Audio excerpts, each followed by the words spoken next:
ये नफरती लोग गोरे अंग्रेजों के दलाल और मुखबिर थे। आज इन लोगों के पेट में दर्द हो रहा है। ये 70 साल का हिसाब पूछते हैं और वही 70 साल की धरोहर 6 साल में बचा नहीं पाए। किस तरह से देखते हैं एक एक्टिविस्ट के साथ में इस तरह की चीजें? आप खुद एक्टिविस्ट। देखिए, टूल किट क्या है, ये बात तो अमित शाह से पूछना चाहिए, जो देश के तारीपार गृह मंत्री रंगा बिरला की जोड़ी जो बताया करते थे। तो अगर आपने किया तो कृष्ण लीला, दूसरे ने किया तो कैरेक्टर ढीला। ये कहाँ का नियम है भैया? एक ही देश में अलग अलग नियम होता है क्या?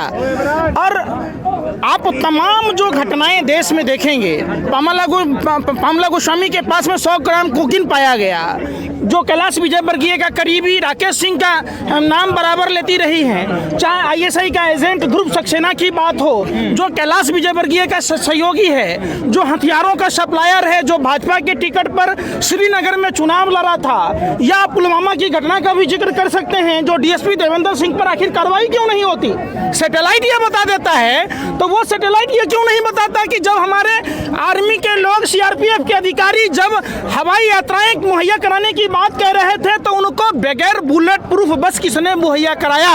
और उन आतंकवादियों को कैसे पता चला कि यही बस बगैर बुलेट प्रूफ है? जब वही डीएसपी देवेंद्र सिंह जो पुलवामा में पदस्थापित था, वही जब दिल्ली चुनाव से पहले 12 लाख रुपया लेकर आतंकवादियों को ला रहा था, तो एनआईए चार्जशीट दाखिल नहीं किया, उस पर कोई जांच एजेंसियां जांच नहीं की, तो ये रिश्ता क्या कहलाता है? सबसे पहली बात, ये सरकार राष्ट्रद्रोही सरकार है, ये हम नहीं कह रहे। ये हमारे सरदार पटेल ने कहा था, महात्मा गांधी जी ने कहा था, सुभाष चंद्र बोस ने कहा था, ठाकुर रोशन सिंह, भगत सिंह, चंद्रशेखर आजाद जैसे लोगों ने कहा था। ये नफरती लोग गोरे अंग्रेजों के दलाल और मुखबिर थे, जो जाति, धर्म, भाषा और प्रांत के नाम पर देश को कभी आपस में लड़ाकर देश को आजाद नहीं होने देना चाहते थे और गोरे अंग्रेजों से दलाली लिया करते थे। ये वही लोग हैं। आज इन लोगों के पेट में दर्द हो रहा है। ये 70 साल का हिसाब पूछते हैं और वही 70 साल की धरोहर 6 साल में बचा नहीं पाए, बेचकर चिट कर गए। बताइए, जब देश में तमाम तरह की बातें हो रही हैं, तमाम संस्थाएं बेची जा रही है, तो क्या नया संसद भवन बनाना चाहिए? नए नए फ्लाइट लेने चाहिए? क्या विदेशों के भ्रमण करने चाहिए? कितना बेशर्म प्रधानमंत्री! ये पूरी टीम मदारियों की टीम है। ये मोदी नहीं, मदारी है झूठ बोलने की। इसको जन्मजात बीमारी है, जब से पैदा लिया लगातार झूठ बोलता रहा है। आपने देखा होगा, बहुत हुई महंगाई की मार, अब की बार भाजपा सरकार। बहुत हुआ नारियों पर अत्याचार, अब की बार भाजपा सरकार। किसानों की आय दुगुनी करने की बात, युवाओं को 2 करोड़ युवाओं को रोजगार देने की बात।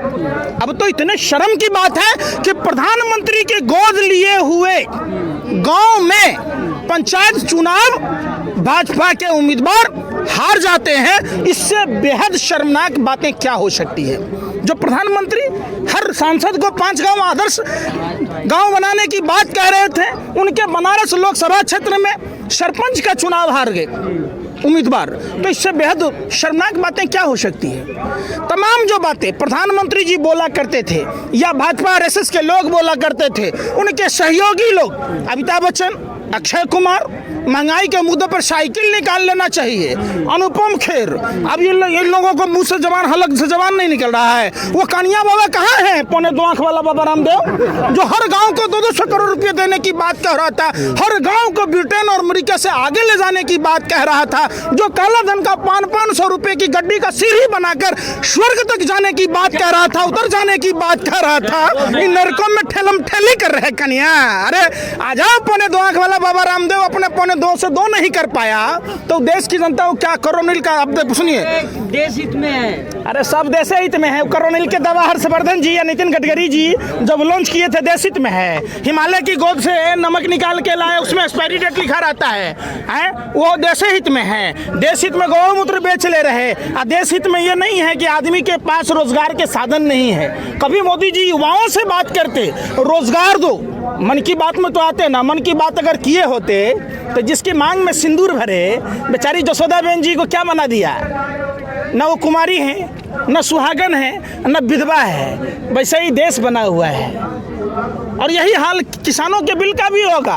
न किसान बिल जसोदाबेन की तरह, न कुमारी, न सुहागन, न विधवा किसी श्रेणी में नहीं रहे। तो क्यों सरकार अपने ही बोले हुए बातों को अमली जामा नहीं पहना रही है? ये सवाल उठता है। ये लोग बेशर्मों की टोली है, इनको लाज शर्म कहीं नहीं होता है। एक मनोज तिवारी कह रहे हैं अगर कांग्रेस की सरकार होती तो 200 रुपए लीटर होता था। ही हौसले रिंकिया के पापा ब्राह्मण होके 5 रुपया के अंडा के लिए छीछा लेदर किया।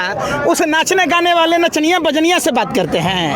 अरे उसका अस्तित्व तो 5 रुपया में स्तर गिर गया था, जो बिग बॉस में पूरा विश्व ने देखा कि 5 रुपया के अंडा के लिए महिला का अपमान करता है। सिर्फ एक कलाकार का काम क्या होता है? जो गाना बजाने वाला है उसका गाना नहीं गाने के लिए कहिएगा। तो क्या ब्राह्मण अंडे के लिए नहीं लड़ सकता? अरे भैया आप लोग कहाँ से आए हैं? भाजपा सेल से आए हैं। अब आप समझिए, आपने कहा एक ब्राह्मण होके बिल्कुल बिल्कुल नहीं, ब्राह्मणों का काम यह नहीं है। ब्राह्मणों का काम आपने देखा होगा, महर्षि वशिष्ठ वगैरह को, महर्षि गौतम को देखा होगा, पराशर ऋषि को देखा होगा। जितने भी ऋषि हुए जंगलों में रहते थे, सिर्फ उतना ही लेते थे। ऋषि ब्राह्मण ही होगा, ये तो किसी ने नहीं कहा। आप ही कह रहे हैं इस बात को। अरे फिर वही वाली बात आप समझिए, ब्रह्म के संतान पूरे कौम है। जो लोग पूजा और संस्कार का काम कराते हैं वो ब्राह्मण कहलाते। आप भी कराइए, आप भी ब्राह्मण कहलाएंगे। आपको किसी ने रोका है क्या? फिर आपको किसी ने रोका? अभी दिल्ली कूच की आप बात कर रहे हैं, क्या यहाँ से सरकार को सुनाई नहीं दे रहा कि इतने बड़े आंदोलन से आप दिल्ली जाने की बात कर रहे हैं? ये सरकार कैसे सुनेगी?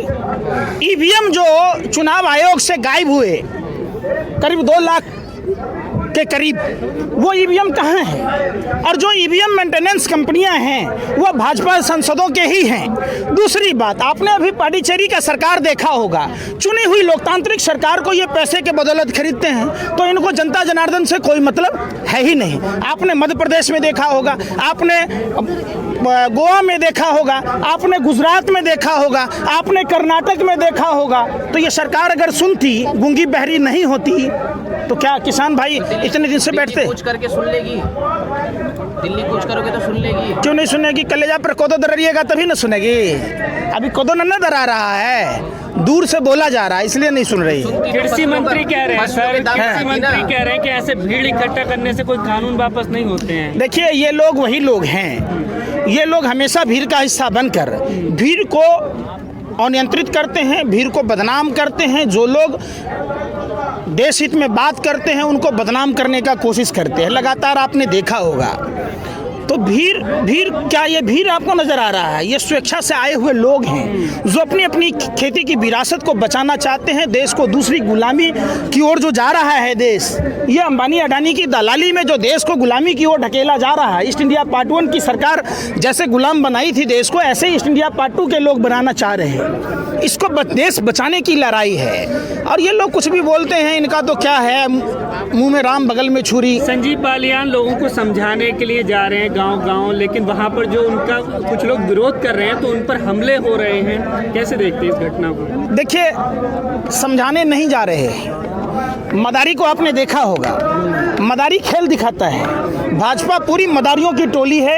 ये अपना खेल दिखाना चाह रहे हैं और लोगों में भ्रम पैदा करना चाह रहे हैं। सरकार की मंशा अगर साफ होती तो सरकार के नुमाइंदे दिल्ली के रामलीला मैदान में देश भर के किसानों को बुलाते, कृषि एक्सपर्टों को बुलाते, रवीश कुमार, अभिषार शर्मा, अजीत अंजुम, नवीन कुमार, साक्षी जोशी जैसे पत्रकारों को बुलाया जाता और देश के किसान नेताओं को बुलाया जाता, सर्वदलीय नेताओं को बुलाया जाता और वहाँ जन संवाद के जरिए इस मसले को हल कर लिया जाता। सरकार की मंशा बिल्कुल साफ है, अपने गुरु MS गोवलकर की तरह 95% लोगों को गरीब बनाना। ये भाजपा की सरकार उसी एजेंडे पर काम करते हुए देश को गुलामी की ओर ढकेल रही है। सरकार की अगर मंशा साफ होती तो देश के पालनहार अन्नदाता किसान भाइयों की बातों को सुनती और ये कानून वापस ले लेती। सर, सरकार का तो साफ स्टैंड है कि कानून वापस नहीं करेंगे। आंदोलन भी काफी लंबा वक्त हो गया है चलते हुए। क्या विकल्प है किसानों के पास में? ये सरकार क्या करेगी? सिर्फ विधायकों की खरीद फरोख्त करेगी? सरकार जब WHO ने 31 दिसंबर को कोरोना का संज्ञान लेने की बात की तो ये सरकार 22 विधायकों की नीलामी या ट्रम्प की गुलामी कर रही थी, जिसके कारण देश का बट्टा बैठ गया। क्या ये सरकार की को 1 रुपए का मास्क देने की औकात नहीं थी? 200 रुपए ट्रेन टिकट देने की औकात नहीं थी? लाल बहादुर शास्त्री जी जैसे नेता हुए देश में जिन्होंने जय जवान जय किसान का नारा दिया। प्रधानमंत्री नरेंद्र मोदी जी कहते हैं मर जवान मर किसान, न किसानों की सुनते, न देश में जो पुलवामा के जवान भारत माँ के वीर सपूत शहीद हुए न उसकी जांच कराते, न गलवान की जांच कराते। इस मोदी सरकार का एक ही मूल मंत्र है, मर जवान मर किसान। दुनिया मरती है तो मर जाए, दुनिया जाए भार में, अपना काम बनता वाली बात है मोदी सरकार की। चुनावों में रैलियां करना क्या मोदी सरकार की जरूरत है? क्या भाजपा के नेताओं को जरा सा भी शर्म नहीं आती? किस मुंह से ये 2014 में 13 में गांव-गांव जाकर ढिढोरा पीटते थे? क्या वो मुंह से नहीं बोलते थे? शरीर के किसी और अंग से बोलते थे? इन बेशर्मों को, जालिम दरिंदों को थोड़ी सी भी शर्म नहीं आती? शर्म आनी चाहिए। तो उन्होंने जो कहा उस पर कायम होना चाहिए। आपके जैसे एक्टिविस्टों को प्रधानमंत्री जी परिजीवी कह रहे हैं, आंदोलनजीवी कह रहे हैं। परजीवी तो खुद ही हैं, वो जुमलाजीवी हैं। फेंकू मनोरंजन बैंक 15-20 लाख तो यूं ही मिल जाएगा, वो कहाँ गया? तो ये जुमलाजीवी हैं। ये फेंकू मनोरंजन बैंक के ये CMD हैं जिन्होंने चेक दिया था, आज तक चेक क्लियर ही नहीं हुआ, बाउंस कर गया। तो उनके बाद का क्या प्रधानमंत्री के एक भी बात बताइए जो सत्य बोला हो। एक बात आप बता दीजिए कि नरेंद्र मोदी जी ने बोला और वो बात सत्य हुई। क्या 2 करोड़ युवाओं को रोजगार मिला? क्या देश की अर्थव्यवस्था सुधरी? क्या देश में महंगाई कम हुई? क्या देश में मां बहन बेटियों की इज्जत आबरू बची? क्या देश के सैनिकों का 1 सर के बदले में 10 सर लाया? इनको तो चीन, मोदी जी को चीन शब्द, प्राचीन, सियाचीन, ये सब नाम लेने में पतलून गीली हो जाती है, बाथरूम हो जाता है पैंट में। बताइए ना, झूला झूलते रहते। तो इसे प्रधानमंत्री के बात का क्या कहिएगा? कुछ भी बोलता रहता है। ठीक है, धन्यवाद।